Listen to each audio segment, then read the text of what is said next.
Item ಯಾವುದೇ ಇರಲಿ try ಮಾಡಿ ಆಚಿ ಚಿಕನ್ ಮಸಾಲಾ. ಆಚಿ ಚಿಕನ್ ಮಸಾಲಾ. ಸಂಜನಾ, ಈಗ ಕಾಮನ್, ಈಗ ನಮ್ಮದು ಒಂಥರ ಬಣ್ಣದ ಬದುಕು, ನಿಮ್ದು ಒಂಥರ ಬಣ್ಣದ ಬದುಕು. ಯಾಕಂದ್ರೆ ನಾವೆಲ್ಲ ಸೇಮೇ. ನಾವು ಮೈಕ್ ಹಿಡಿತೀವಿ, ಮಾತಾಡ್ತೀವಿ, ಏನೋ ಕ್ವಶನ್ ಕೇಳ್ಕೊತೀವಿ, ಏನೋ ನಾವು ಹೊಟ್ಟೆ ಪಾಡು ಮಾಡ್ತೀವಿ ತಾನೆ. ಹೊಟ್ಟೆಪಾಡು ಬಣ್ಣನೇ ಜೀವನ ಹಾಕೊಂಡ್ಬಿಡೋರು ಹೊಟ್ಟೆಪಾಡಿಗೆ ಮಾಡ್ತೀವಿ. ಬಟ್ ನಮಗೆ ಕೂಡ ಹೆಣ್ಮಕ್ಳಿಗೂ ಕೂಡ ಕೆಟ್ಟದಾಗ ಕಮೆಂಟ್ ಮಾಡೋದು, ಮೆಸೇಜ್ ಹಾಕೋದು, ಇಂಥವು ಕೂಡ ಕಾಮನ್ ಆಗಿದೆ. ಮೊನ್ನೆ ಅಷ್ಟೇ ಮೇಡಮ್ಗೂ ಆಗಿತ್ತು. ಸೊ ಇಂಥವನ್ನ ನೀವು ಹೇಗೆ ಸ್ವೀಕರಿಸ್ತೀರಾ ಅಂತ ಹೇಳಿ. ಇದು ನಮಗೂ ಬಿಟ್ಟಿಲ್ಲ, ನಮ್ಮನ್ನೂ ಬಿಟ್ಟಿಲ್ಲ, ನಿಮ್ಮನ್ನೂ ಬಿಟ್ಟಿಲ್ಲ. ಈಗ ಮೊನ್ನೆ ಅಷ್ಟೇ ವಿಜಯಲಕ್ಷ್ಮಿ ಮೇಡಮ್ ಅವರು ಕೂಡ ಕಂಪ್ಲೇಂಟ್ ಕೊಡ್ತಾರೆ, ಅವ್ರನ್ನೂ ಬಿಡ್ತಾ ಇಲ್ಲ. ಕೆಟ್ಟ ಪದಗಳ ಬಳಕೆ. ಏನು ಹೇಳೋದಕ್ಕೆ ಇಷ್ಟಪಡ್ತೀರಂತೆ? ಅಂದರೆ ಫಾರ್ ಮೀ ನನಗಿವಾಗ ಒಂಥರ ಐ ಬಿಕಮ್ ನಮ್ ಟು ಇಟ್. ಮುಂಚೆ ಹರ್ಟ್ ಆಗೋದು ಅಂದರೆ ಒಂದೊಂದು ಕಮೆಂಟ್ಗೂ ನಾನೇನು ಮಾಡಿದೆ, ಯಾಕೆ ಈ ಥರ ಬಿಹೇವ್ ಸೋ ಡಿಗ್ನಿಫೈಡ್ ಅಲ್ವಾ ಅಂತ ಅನ್ಸೋದು. ಇವಾಗ ಆ ಥರ ಏನಾದರೂ ಬೈ ಚಾನ್ಸಾಗಿ ಬಂದರೂ ವಿ ಬಿಕಮ್ ನಮ್ ಟು ಇಟ್. ಅಂದರೆ ಮಾಡೋರ ಮನಸ್ಥಿತಿ ತೋರಿಸುತ್ತೆ ಅಷ್ಟೇ, but it doesn't define me ಅಲ್ವಾ. ಸೊ ಯೂಶ್ವಲಿ ನೋಡೋಕ್ಕೆ ಹೋಗಲ್ಲ, but just in case if I come across ಅವ್ರ ಬೇರೆ ಹುಡುಗಿರ ಬಗ್ಗೆ ಮಾತಾಡೋದು ರೆಗ್ಯುಲರ್ ಆಗಿ ಆಫ್ಕೋರ್ಸ್ ಎಲ್ಲರೂ ಓದ್ತಾ ಇರ್ತೀವಿ. It just shows about their mind set, ಅವ್ರ ಮನಸ್ಥಿತಿ, ಅವರೆಷ್ಟು ಎಂತ ಹೇಳ್ತಾರೆ, it's just their mind set ಅಷ್ಟೇ. It doesn't have to define the girl. So ನೀವೇನು ಹೇಳಕ್ಕೆ ಇಷ್ಟಪಡ್ತೀರಿ? ಯಾಕಂದ್ರೆ ಮೊನ್ನೆ ಅವ್ರಿಗೆ ಹರ್ಟ್ ಆಗಿದೆ. ಇವನ್ ನಮ್ಗೆ ಆ್ಯಕ್ಚುಲಿ ಒಳ್ಳೆ ಕೆಲಸ ಮಾಡಿದ್ರು, ಎಲ್ಲಾನು ಸ್ಕ್ರೀನ್ ಶಾಟ್ ಹೊಡೆದು ಆ ಕಡೆ ಸ್ಟೋರಿಗಳು ಹಾಕಿದ್ರು ಅವರು. ಅವ್ರಿಗೇನಲ್ಲ ಮೇಡಮ್, ಅದೇ ಹೇಳಿದ್ರೆ ಮೇಡಮ್, ಈಗ ಏನಾಗ್ತದೆ ನೋಡಿ, ಈಗ ಅದನ್ನ ಯಾರೋ ಒಬ್ರು ಹೀರೋ ಫೋಟೋ ಹಾಕೋತಾರೆ, ಬಟ್ ಮಾಡಿರೋನೇ ಯಾರೋ. ಇಲ್ಲಿ ಏನಾಗುತ್ತೆ ಅಂದರೆ ಆ ಹೀರೋಗಳು ಇವ್ರು ಮಾಡಿದ್ರಂತೆ, ಇವ್ರು ಹೀರೋ ಫ್ಯಾನ್ ಅವ್ರಿಗೆ ಮಾಡಿದ್ರು, ಇದೇ ಮಾಡ್ತಾ ಇದ್ದಾರೆ ಹೊರತು ಅಲ್ಲಿ ಮಧ್ಯದಲ್ಲಿ ಇದ್ದಾರಲ್ಲ ಅವ್ನು ಯಾರೋ ಥರ್ಡ್ ಪರ್ಸನ್ನು, ಅವ್ನು ಇಲ್ಲಿ ಮಜಾ ತಗೋತಾನೆ. ಸೊ ಹಿಂಗೆ ಒಂದು ಸತಿ ಬುದ್ಧಿ ಕಲಿಸಿದಾಗ ನೆಕ್ಸ್ಟ್ ಮಾಡೋನು ಭಯ ಬೀಳ್ತಾನೆ. ಅದನ್ನ ಹೇಳಿದ್ರೆ ಅವಲ್ಲೇ ಆ ರಿವ್ಯೂ ಕೊಡೋರು ಅಷ್ಟೇ. ಹಿಂಗೆ ಯಾರೋ ಒಂದು ಪಾಠ ಕಲಿಸಿದ್ರೆ ಆಟೋಮೆಟಿಕ್ ಬುದ್ಧಿ ಕಲಿತಾರಲ್ಲ.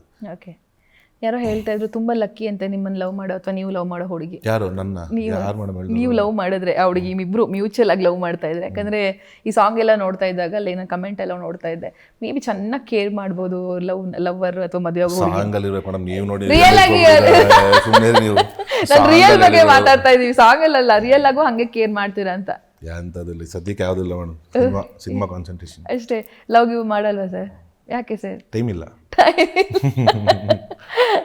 ಸರ್. ಈಗ ಅಲ್ಲಿ ಹೋಗಿ ಬರ್ತಿರಲ್ಲ, ಅಲ್ಲಿ ಹೋಗೋದಂದ್ರೆ ಎಲ್ಲಿಗೆ ಹೋಗೋದು ಅಂತ ಹೇಳಿ ನೀವು ಅಲ್ಲಿ ಹೋಗಿ ಬರ್ತಿರಲ್ಲ, ಏನ್ ಅನ್ಕೊಳ್ಳಲ್ಲ. ಅಯ್ಯೋ ನೀವು ನೋಡಿ ಸರ್, ಪರಪ್ಪನ ಅಗ್ರಹಾರಕ್ಕೆ ಅಲ್ಲಿ ಹೋಗಿ ಬರ್ತಿರಲ್ಲ, ಏನ್ ಅನ್ಕೊಳ್ಳಲ್ಲ ಜನ. ನಾನು ಎಲ್ಲೆಲ್ಲೂ ಹೋಗ್ಲಿಲ್ಲ, ನಾನು ಬರೀ ಇದು ಪರಪ್ಪನ ಅಗ್ರಹಾರದಲ್ಲಿದ್ದೆ. ನಾವು ನೀವೆಲ್ಲೆಲ್ಲೋ ಹೋಗಲ್ಲ, ಅನ್ಕೊಳ್ಳೋರು ಎಲ್ಲೆಲ್ಲೋ ಹೋಗ್ಬಿಡ್ತಾರೆ, ಇರ್ತಾರಲ್ಲ, ಏನ್ ಮಾಡ್ತೀರಾ? ಟ್ರೋಲ್ ಆಗ್ಬಿಡ್ತೇವೆ.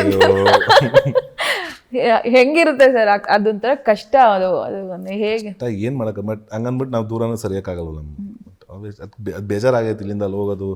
ಜೊತೆಗೆ ಅಲ್ಲಿ ಇರುತ್ತಲ್ಲ, ಗೊತ್ತಿದ್ದೂ ಬೇಕು ಅಂತ ಸಿಚುವೇಶನ್ಗಳು ಮಾಡ್ತಾರಲ್ಲ, ಏನೋ ದೊಡ್ಡ ಟೆರರಿಸ್ಟ್ಗಳ ಥರ ಟ್ರೀಟ್ ಮಾಡಿಸೋದು, ಅವ್ರ ಕಡೆಯವ್ರು ನಾವು ಅನ್ನೋ ಥರ ಎಲ್ಲ ಅಲ್ಲ. ನಾವು ಡೈಲಿ ಎಕ್ಸ್ಪೀರಿಯನ್ಸ್ ಮಾಡ್ತಾರೆ, ನಾವಾಗಲಿ ಅಕ್ಕವಾಗಲಿಲ್ಲ ಹೋದಾಗೆಲ್ಲ. ಇರಲಿ ಪರವಾಗಿಲ್ಲ. ಅವಾಗ ಅದಕ್ಕೆ ನಾವು ಅಲ್ಲೂ ಕೆಲವ್ರು ಹೇಳ್ಬಂದಿದ್ದು, ಏನು ಪರ್ಮನೆಂಟ್ ಆಗಂತೂ ಇರಲ್ಲ. ಹೌದೌದು. ನೀವು ಅಷ್ಟೊಂದೆಲ್ಲ ನೀವು ಏನೋ ಇಲ್ಲೇ ಕುಂಡಿಸ್ಕೊಂಡ್ಬಿಡ್ತೀನಿ ಪುನಃ ಅನ್ನೋದೆಲ್ಲ ಸುಳ್ಳು. ಕಾಲ ಬರುತ್ತೆ, ಕಾಲ ಉತ್ತರ ಕೊಡೋದು ನಿಮಗೆಲ್ಲ. ಇರಲಿ ಪರವಾಗಿಲ್ಲ, ಮಾಡಿ, ಎಷ್ಟು ಮಾಡ್ತೀರಾ ಮಾಡಿ.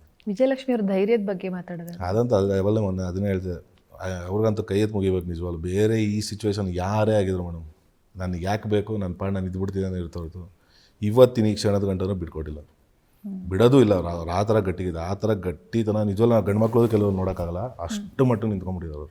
ದರ್ಶನ್ ಸರ್ಗೆ ಅವರು ಇಷ್ಟೆಲ್ಲ ಹೋರಾಟ ಮಾಡಿದ್ದನ್ನ ಬಂದಾಗ ಏನಾದ್ರು ಮಾತಾಡಿದ್ರ? ಖುಷಿ ಆವೇಸ್ ಮೇಡಮ್, ಗಂಡ ಅಂತೀವಿ ಪಾಪ ಅವ್ರಿಗೆ ಅದು ಇದೇ ಇರುತ್ತಲ್ಲ, ಖುಷಿ ಇದೇ ಇರುತ್ತೆ.